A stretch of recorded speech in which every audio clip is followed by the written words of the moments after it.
What's up guys, and welcome to the channel. In today's video we're gonna look at this 2011 BMW X5 E70 Diesel. The reason I want to make this video for you is because my wife and I recently took this Colorado/Utah pretty long, lots of driving trip, lots of off-roading, lots of highway driving, and I thought that I should share our experience with you. If you're looking to buy one of these, I hope this is going to be helpful for you. We're going to talk about the appearance of this thing, the comfort, ride, reliability, maintenance, functionality, anything that could help you in your purchase, or if you already have one and you're planning the trip and you're not sure if you want to take this thing for such a long ride.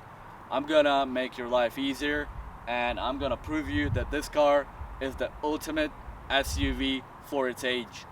So let's get started with appearance. I'm gonna be quiet. Let's take this thing somewhere pretty and take a look for yourself. Walking alone, the streets are empty. The only thing I can see is my own silhouette. I'm getting stronger, step by step. The clock is ticking, but there's no time for regrets. I've been flying from town to town, from London to Taiwan. I've been all around the globe, trying to protect your soul. We are heroes tonight. We will fly above the sky. We are heroes tonight. Yeah. We are heroes tonight. We will fly above the sky. We are heroes tonight.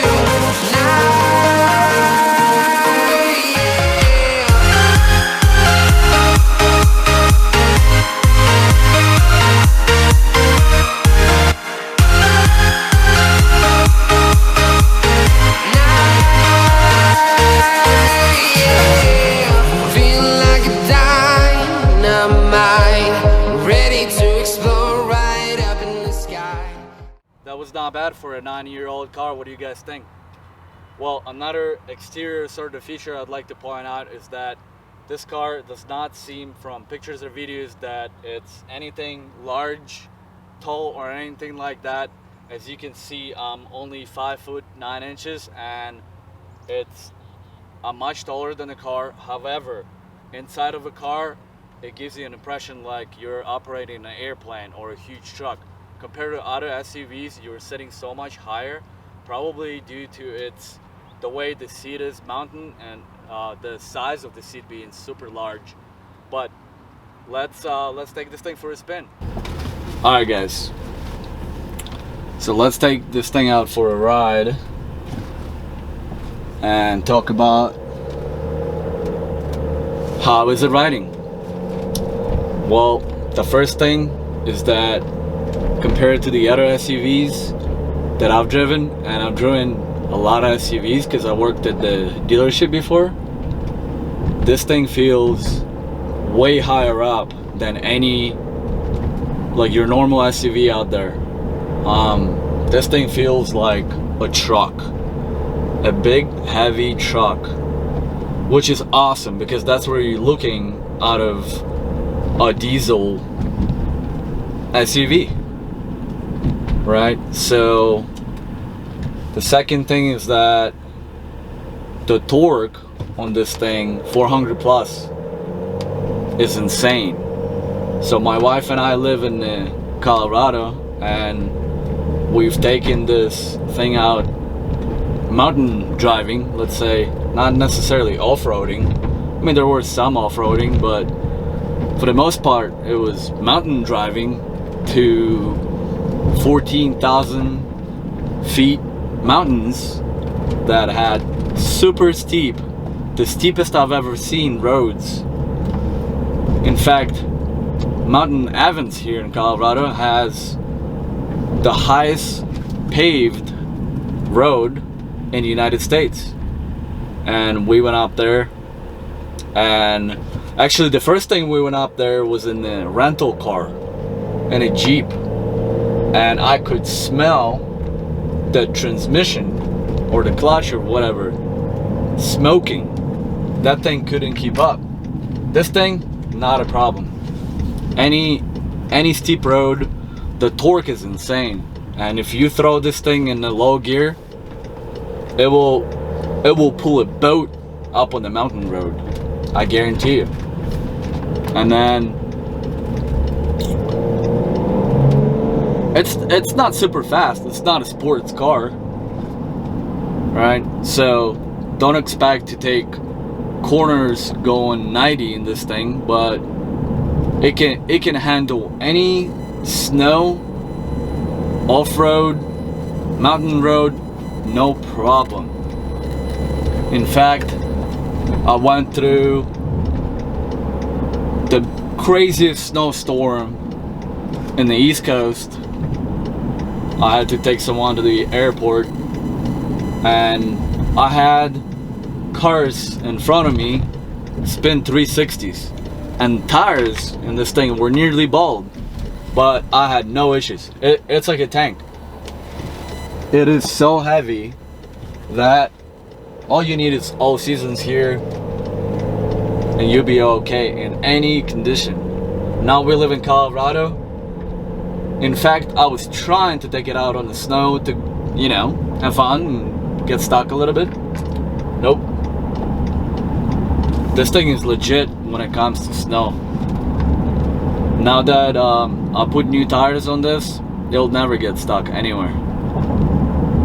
Right? In terms of the steering wheel, it's very heavy.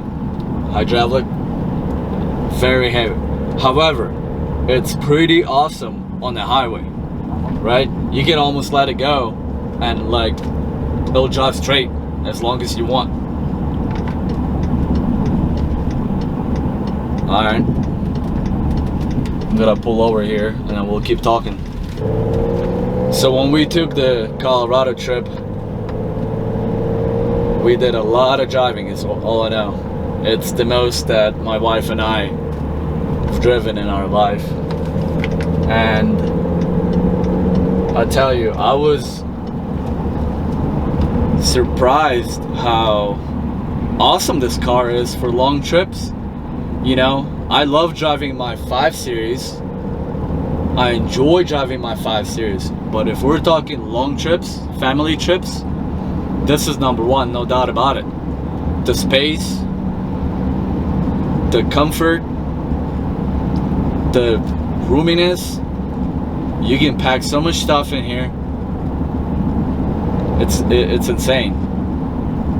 So if you're looking for a long trip SUV that is large, you won't get stuck anywhere, it's good on fuel. Diesel is super cheap right now, and this thing is great. You can get 30 miles to the gallon on this thing. You won't be disappointed about that, getting this car, I'm telling you. The headlights might not be the brightest headlights in the world right now, but they are large enough to give you a nice view of the road during the night conditions, and these fog lights do help a lot in a foggy or rainy scenarios. The side view mirrors here are very large, and the coolest thing about these is that it has an auto dimming feature that if you have too much ambient light coming into these, it will automatically dim the mirror so that you're not getting blinded on the road. Nothing here super special about these standard 18-inch wheels. However, the suspension of this thing can take some abuse.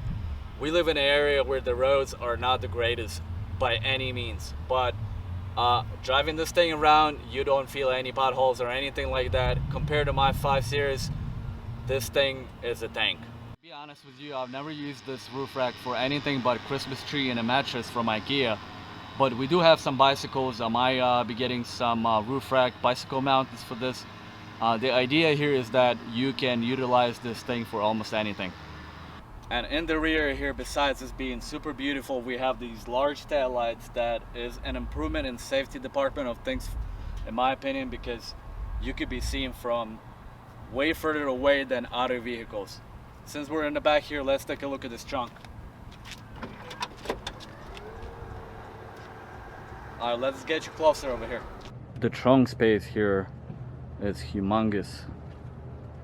Really like that you can flip this thing up and down. Really helps with loading some large items inside. And then the fact that these seats can flip down is pretty amazing. You can load longer items. Again, we had a couch back in there, a mattress, whatever we could possibly fit in there. This car can carry anything. We had 2 bicycles in there, no problem. So as far as fuel consumption goes, this thing is great on fuel.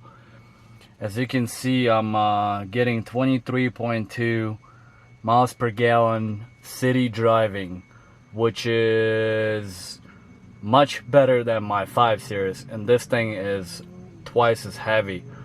When we were on our trip, we were getting close to 30 miles to the gallon, and diesel is super cheap on top of it.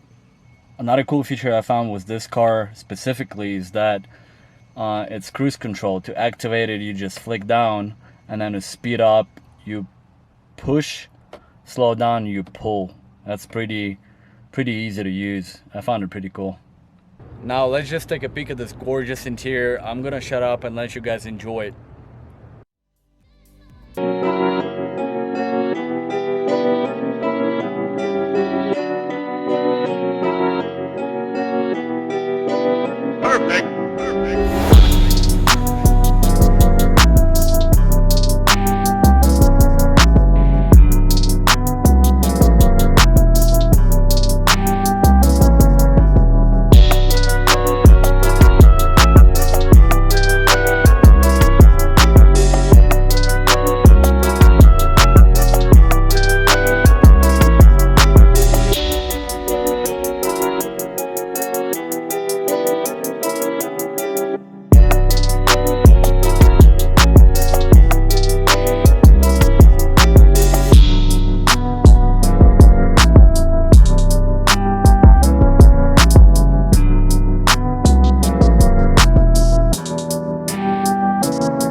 Alright guys, time to wrap this up and talk about reliability and maintenance. So maintenance, pretty easy. Oil changes, air filter, and DEF fluid. So oil changes cost me about $100. I do it myself. All BMW parts used for that. Air filter, I have a K&N air filter in it. So it cost me $65 for that one. And all I have to do is clean it once in a while. DEF fluid is the diesel exhaust fluid that you gotta put into your DPF system every 10,000 miles or so, or like every oil change. It costs about $13 per 5 gallon of it.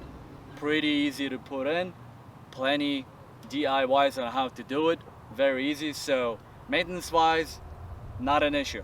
Reliability wise, yeah, there were a couple of things I encountered with the car.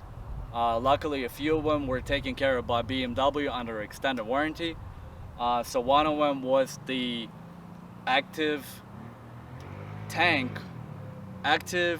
DPF tank, which is where you put the DEF fluid in, right? So the sensor inside of it essentially rusted out or whatever, and you cannot replace the sensor itself, so they had to replace the whole tank, which was special ordered from Germany. It was like $1,500 or some crazy stuff, and I don't even know, it was like $2,000 in labor, but they took care of it for me. BMW came in clutch and extended the warranty on that. Another thing they extended the warranty on was the idler pulley bolt that snapped on me while driving. Exactly, but they took care of that for free as well.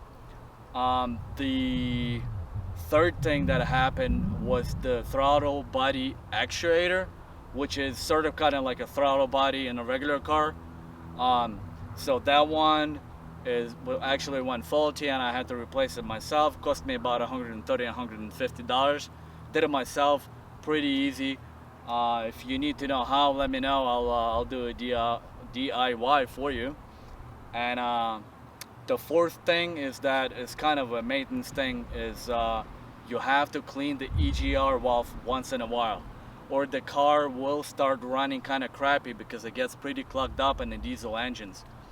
But other than those items, this car in 4 years, knock on wood, wasn't given any issues. Yeah, as long as you take care of the car, it'll take care of you. In my opinion, this is a very reliable SUV, great for off-roading, long trips. It's definitely, in my opinion, the ultimate driving SUV, and it's a BMW. I hope you guys enjoyed this. Please subscribe to the channel. I have a lot more content coming out. I have the sickest M3 review coming up. The sickest M3 in Colorado. I'm going to be doing a review of it. I'm super pumped. So stay tuned. Subscribe. Like this video, guys. I appreciate you all. Till the next one. Peace.